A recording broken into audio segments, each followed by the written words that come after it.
வணக்கம் ஃப்ரெண்ட்ஸ். நான் ரொம்ப டைம் எடுத்துக்க போகிறதில்ல ஃப்ரெண்ட்ஸ். ரெண்டு நிமிஷம் மட்டும் கொடுங்க. இன்றைய நாளில் நடந்த ரெண்டு முக்கியமான சினிமா அப்டேட்ஸை 2 நிமிஷத்தில் சொல்லி முடிச்சிடுறேன். ஃபர்ஸ்ட் அப்டேட், இன்றைய நாளில் நடந்த ஃபர்ஸ்ட் அப்டேட் வந்து என்னென்னு பார்த்தீங்கன்னா ஃப்ரெண்ட்ஸ், நம்ம சூர்யா அவர்கள் வந்து பார்த்தீங்கன்னா கங்குவா படத்தில் நடிச்செல்லாம் முடிச்சிட்டாரு. போஸ்ட் ப்ரொடக்ஷன் ஒர்க்ஸ் போய்கிட்டு இருக்குது. இந்த படத்தை டைரக்ட் பண்ணது வந்து யாருன்னு வந்து பார்த்தீங்கன்னா நம்ம சிறுத்தை சிவா அவர்கள் தான் டைரக்ட் பண்ணியிருந்தாங்க. இப்போ படத்தோட போஸ்ட் ப்ரொடக்ஷன் ஒர்க்ஸ் எல்லாம் போய்கிட்டு இருக்க இந்த நிலைமையில் சூர்யா அவர்களோட அடுத்த படம், அதாவது 44வது படத்துக்கான அனௌன்ஸ்மெண்ட் இப்போ ரீசெண்டாக வெளிவந்துச்சு. அதாவது கார்த்திக் சுப்புராஜ் அவர்கள் தான் இந்த படத்தை டைரக்ட் பண்ண போகிறாப்புல. ஒரு கார்த்திக் சுப்புராஜ் சம்பவம் காத்திருக்குது ஃப்ரெண்ட்ஸ். இந்த சூழ்நிலையில் அது ஒரு கேங்ஸ்டர் படமாக வெளியாக போகுதுங்கிறதெல்லாம் சொல்லி அனௌன்ஸ்மெண்ட் வந்துருந்துச்சு, நம்மளும் கேள்விப்பட்டோம். இப்போ இந்த படத்தோட ஹீரோயின் யாருங்கிற அனௌன்ஸ்மெண்ட் இன்னைக்கு கிடைச்சிருக்கு ஃப்ரெண்ட்ஸ். அதாவது சூர்யா 44ஓட ஹீரோயின் யாருன்னு வந்து பார்த்தீங்கன்னா பூஜா ஹெக்டே. நம்ம பூஜா ஹெக்டே தான் ஃப்ரெண்ட்ஸ் நம்ம சூர்யா கூட நடிக்க போகிறாங்க இந்த படத்தில். அதாவது பூஜா ஹெக்டேக்கு வந்து பார்த்தீங்கன்னா இது 3rd ஃபிலிம் தமிழ் சினிமா இண்டஸ்ட்ரியில். ஃபஸ்ட்டாக மோமுடி படத்தில் நடிச்சிருந்தாங்க.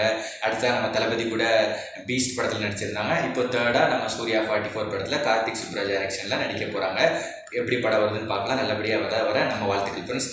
இரண்டாவது அப்டேட் என்னன்னு வந்து பார்த்தீங்கன்னா ஃப்ரெண்ட்ஸ், நம்ம அரண்மனை 4, அதாவது வந்து பார்த்தீங்கன்னா ஃப்ரெண்ட்ஸ் தமிழ் சினிமாவில் பார்ட் 1 பார்ட் 2 வந்து நம்ம நிறையா பார்த்துருக்கோம். ஆனால் 3rd பார்ட் போய் 4th பார்ட் வர்றது ரொம்ப ரேர் தான். அதில் ஃபஸ்ட்டாக வந்த படம் நம்ம அரண்மனை 4 தான்.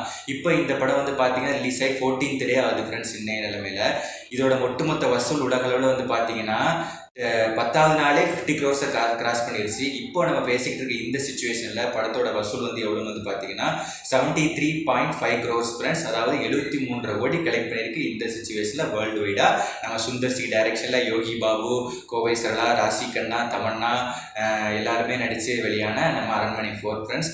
படம் ஃபேமிலி ஆடியன்ஸு, சில்ட்ரன்ஸ் எல்லாருமே நல்லா போய் தேட்டரில் பார்த்து, அதுவும் வெகேஷன் டைம்ங்கிறதுனால நல்ல ரெஸ்பான்ஸ் படத்துக்கு.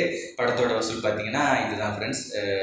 படம் நல்லபடியாக போய்கிட்டு இருக்குது. நம்ம டீமுக்கு வாழ்த்துக்கள் சொல்லிக்கலாம். இது ஒரு சந்தோஷமான விஷயம் தான். ஏன்னா இந்த வருஷம் வந்ததுலேருந்து நம்மளுக்கு பெருசாக தமிழ் சினிமாவில் பெரிய ஹிட் எதுவுமே வரல.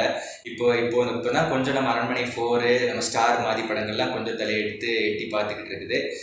பார்க்கலாம் ஃப்ரெண்ட்ஸ். நல்லபடியாக தமிழ் சினிமா என்னென்ன அப்டேட்ஸ் கூடிய சீக்கிரம் வருதுங்க நான் சொல்கிறேன் அடுத்த வீடியோவில். மறக்காமல் இந்த வீடியோவை லைக் பண்ணிடுங்க. மறக்காமல் நம்ம சேனலில் கமெண்ட் பண்ணிடுங்க. நம்ம சேனலை மறக்காமல் சப்ஸ்கிரைப் பண்ணிடுங்க ஃப்ரெண்ட்ஸ். நன்றி.